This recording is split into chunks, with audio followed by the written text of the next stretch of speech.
샬롬 샬롬 샬롬 샬롬.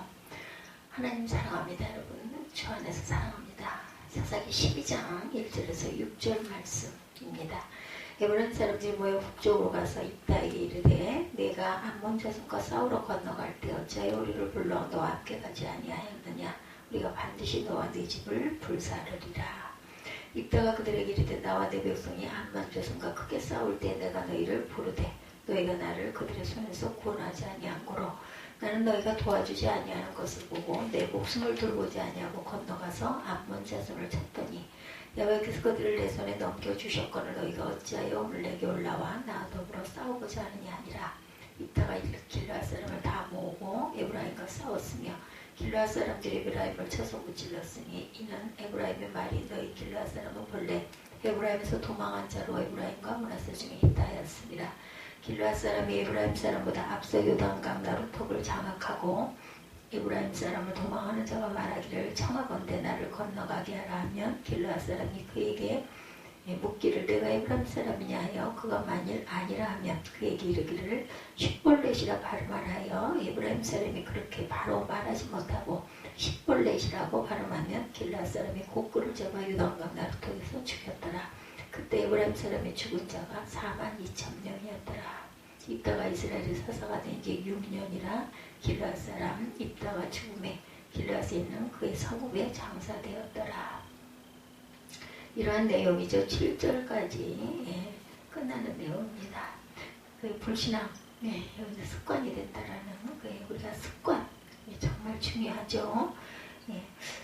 어떤 인터넷 커뮤니티에 보니까 습관의 무서움이라는 그러한 제목이 글이 하나 실려있는 것을 보았습니다.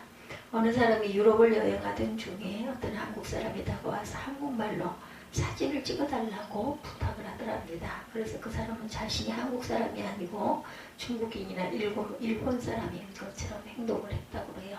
그래서 상대방은 영어로 사진을 찍어달라고 다시 부탁을 하더랍니다. 그래서 오케이 하고는 카메라를 받아들고 경쾌하게 웃으세요 하고 외쳤다고 합니다. 이 글의 제목은 습관의 무서움이라는 그 유쾌하고 그 내용인데 아주 재미있는 내용이에요. 습관의 무서움이긴 했지만 정말 습관이 무서운 경우 삶과 죽음을 갈라놓는 경우도 있다. 오늘 사사기 12장 1절에서 그 6절에 대해 발음 때문에 사람이 죽고 살죠. 습관이 무서운 경우 삶과 죽음을 이렇게 갈라놓는다는 거죠. 중세 유럽에서는 흑사병이 만연해서 당시 유럽 인구의 3분의 1의 목숨을 앗아간 일이 있었습니다. 근데 그 중에 패스트를 전염시킨 것이 유태인이라는 소문이 돕니다. 그 이유가 아주 재미있는데 수많은 사람이 죽어가는데 유독 유태인들만 패스트에 걸리지 않았다라는 겁니다. 유태인들이 흑사병에 감염되지 않은 이유는 단순했어요. 당시 유럽인들은 오늘날과 달리 신사적이지 숭배받지도 못하고 야만적이었다고 해요. 즉 위생관념이 거의 없어서 씻지도 않고 목욕하는 일도 없었다는 거죠. 당시 유럽의 대부분의 서민들은 피부가 뭔지도 몰랐다고 그러죠. 근데 그에 비해서 유태인들은 구약시대부터 손이나 발을 비롯해서 목욕을 자주 하는 등 아주 깨끗하게 씻는 습관을 가지고 있었어요. 유태인들은 어쩌다가 그렇게 깨끗하게 씻는 습관을 갖게 된 것일까? 야훼께 가까이 하고 야훼께 예배하기 위해서 항상 정결하게 했기 때문이다. 무슨 예배와 관련된 규칙이었고 아주 오래된 신앙 그 습관이었습니다. 바로 그 깨끗함의 습관이 그들을 무서운 전염병으로부터 구해준 것인데 당시 유럽인들이 그것을 몰라서 그런 오해를 했던 것이죠. 습관은 사람을 속이지 않습니다. 그래서 습관은 아주 무서운 것이죠. 그렇기 때문에 좋은 습관이라면 정말 여러 가지로 유익하지만 반대로 나쁜 습관일 경우는 자신에게나 다른 사람에게 치명상을 줄 수 있다는 것. 바로 오늘 본문에 그런 나쁜 그 경우가 나오죠. 죄가 습관이 된 사람들, 그 에브라임 지파의 억지, 그런 억지를 부리는 거죠. 1, 2절에 보면 나오죠. 이스라엘의 새로운 지도자 입다는 그야말로 인생의 극과 극을 체험한 사람입니다. 태어나서 어머니에게 자라서 아버지와 형제들에게 버림받는 사람에서 이스라엘의 지도자로 청함을 받는 사람이라는 점에서 인생의 바닥과 최정점을 경험했고 암몬전의 승리자에서 무남동료 외동딸을 제물로 바쳐 죽게 한 사람이라는 점에서 또한 최고의 행복과 최고의 불행을 경험한 사람입니다.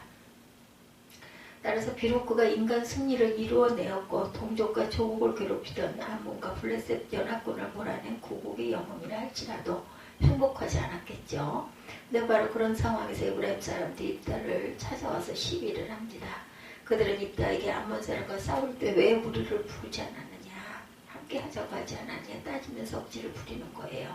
그러면서 한다는 말로 우리가 반드시 너와 내 집을 불사르겠다 이렇게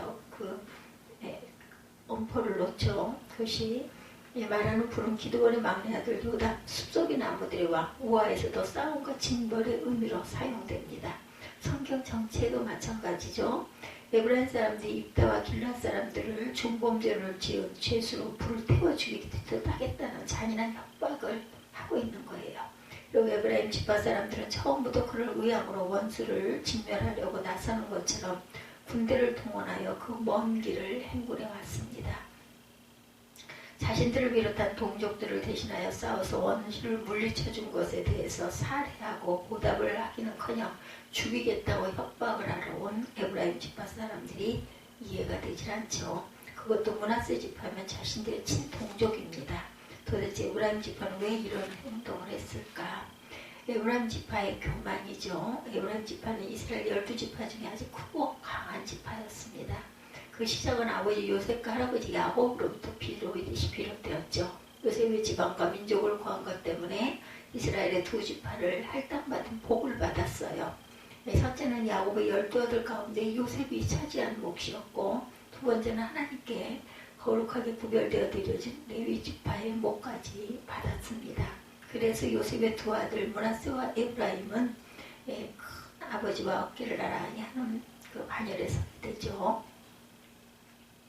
그리고 또 창세기 48장에 보면 야곱이 요셉의 두 아들 므낫세와 에브라임을 축복할 때 오른손을 장남 므낫세가 아닌 차남 에브라임에게 얹습니다.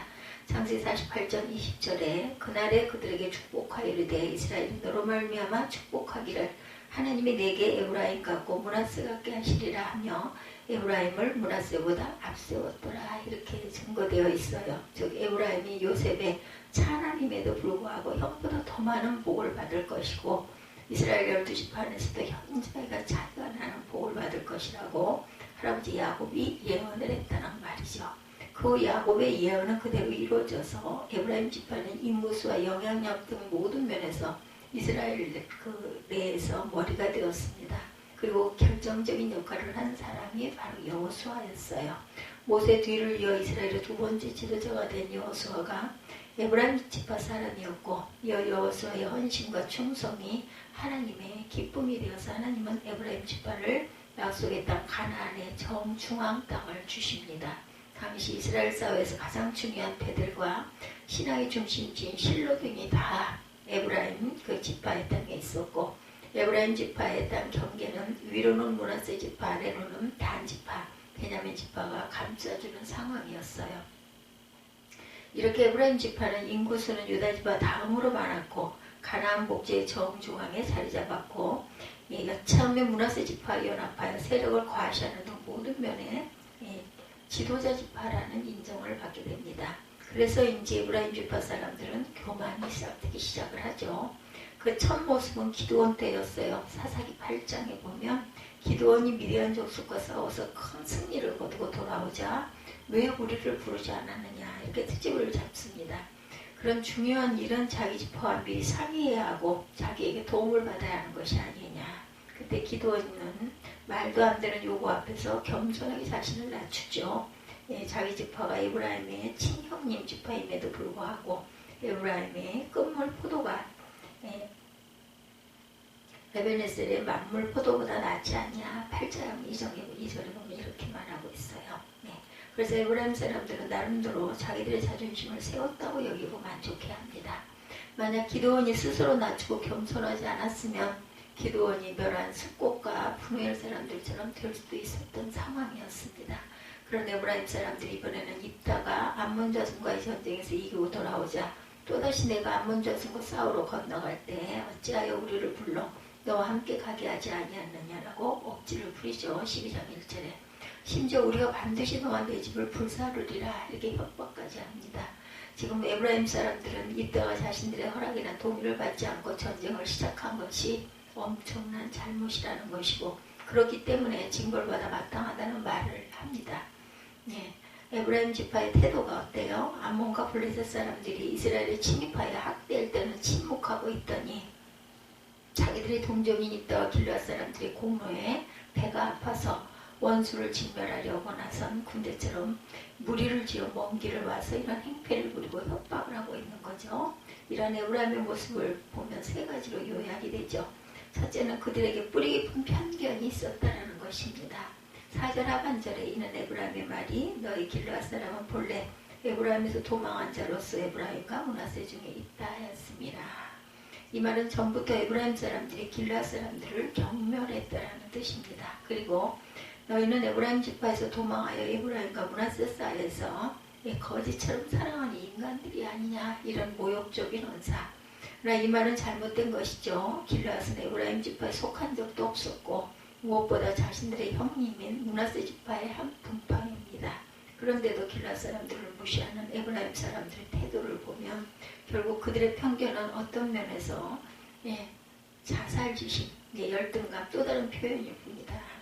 즉 여러분들은 자신의 열등감으로 다른 사람을 얕보거나 그 한 일을 낮추어 보지는 않는지 우리가 돌아볼 줄 알아야 합니다. 에브라임 지파의 두 번째 문제는 희생과 헌신이 필요할 때 모른 척하고 있다가 잘 되면 나서서 영광을 가로채려는 점이다. 자신들의 희생과 헌신이 부담스러워 감당하지 못한 일을 이러저러한 핑계로 피했던 그런 일이 결과가 좋아 사람들에게 칭찬을 받으면 나타나서 얼굴을 내미는 사람들. 교회 안에도 이런 일들이 많이 있죠. 첫째 에브라임 사람들처럼 교회 크고 작은 일들은 자기가 다 알아서 하고 관여해야 한다고 생각하는 사람들이 있어. 두 번째는 누구누구는 만나서 교제를 나눴다 하면 자신이 따돌림을 당했다고 생각하고 왜 나는 안 불렀느냐 이렇게 문제를 삼기도 합니다. 세 번째 도와달라고 하면 일은 안 하면서 이건 이래야 하고 저건 저래야 하고 라면서 참견하고 명령만 하는 사람들도 있죠. 네 번째는 희생과 헌신이 요구될 때 뒤로 물러서 있다가 성사된 후에 등장하는 그런 얼굴 마담형도 있습니다. 여러분들은 어떻습니까?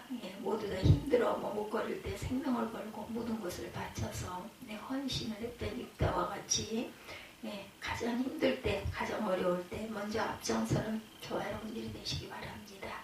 그리고 하지 못한 일을 다른 사람이 감당할 때 그에게 감사하고 그를 축복하는 저와 여러분이 되셔야 되겠죠.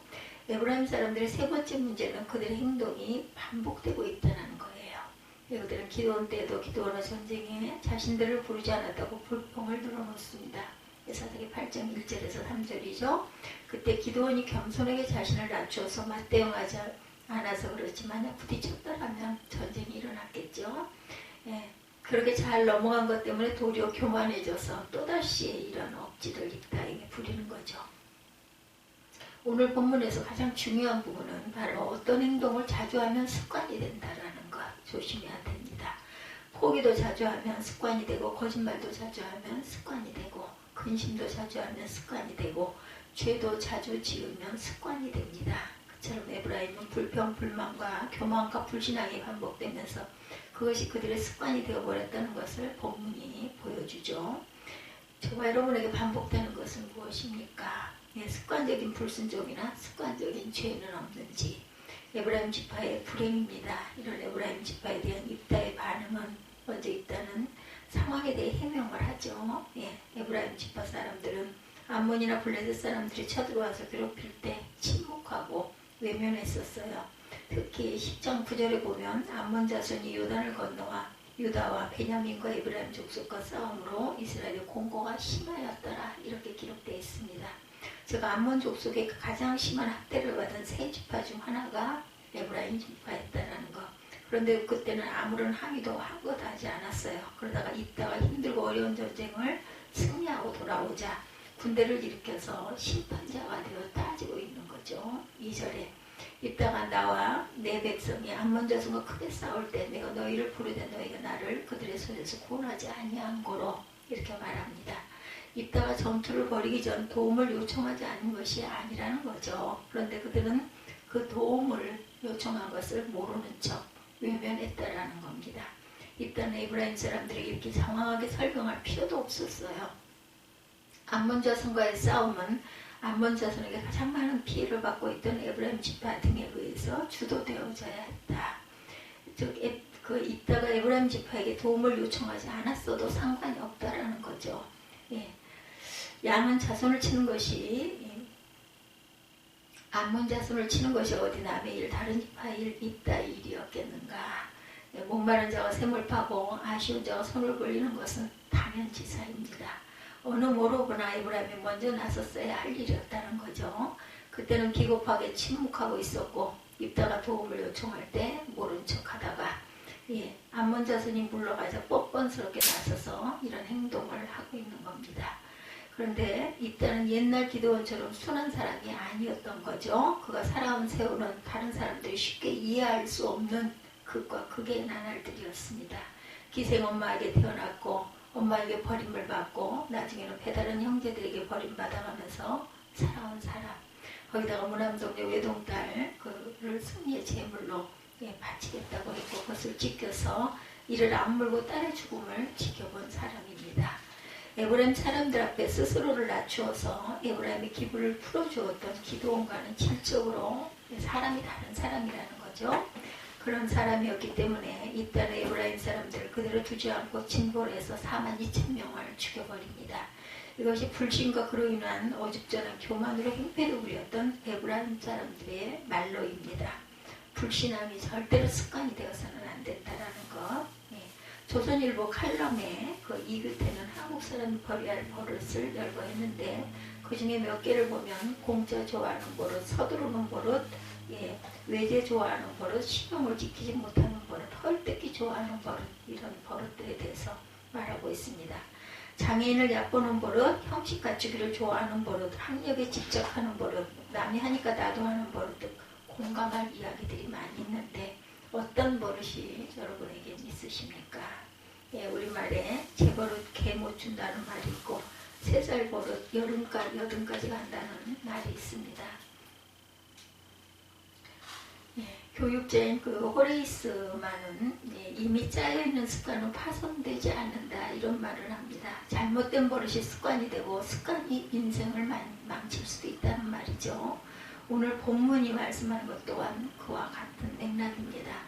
우리가 가지고 있는 습관이 어떠하느냐에 따라서 성공과 실패, 행복과 불행이 결정이 됩니다. 성경은 말합니다. 그 사람에게 잘못된 습관 하나만 없으면 하나님께 귀하게 쓰임받을 수도 있다. 그 잘못된 습관 하나 때문에 강아지 밥그릇밖에 못 되는 사람이 될 수도 있죠. 오늘 본문이 말하는 것은 이보다 훨씬 강합니다. 에브라임 사람들을 봅니다.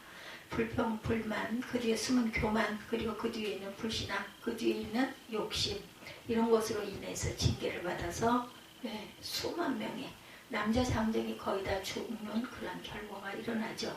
이런 에브라임 사람들을 반면 교사로 삼아서 좋은 습관을 만들어가고 나쁜 습관들은 버려야 되겠죠.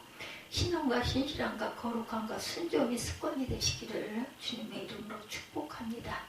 말씀 묵상과 암송이 습관이 되고 기도가 습관이 되고 예배가 습관이 되고 전도가 습관이 되어서 저와 여러분에게 하나님의 복을 부르는 것이 되시기를 주님의 이름으로 축복합니다.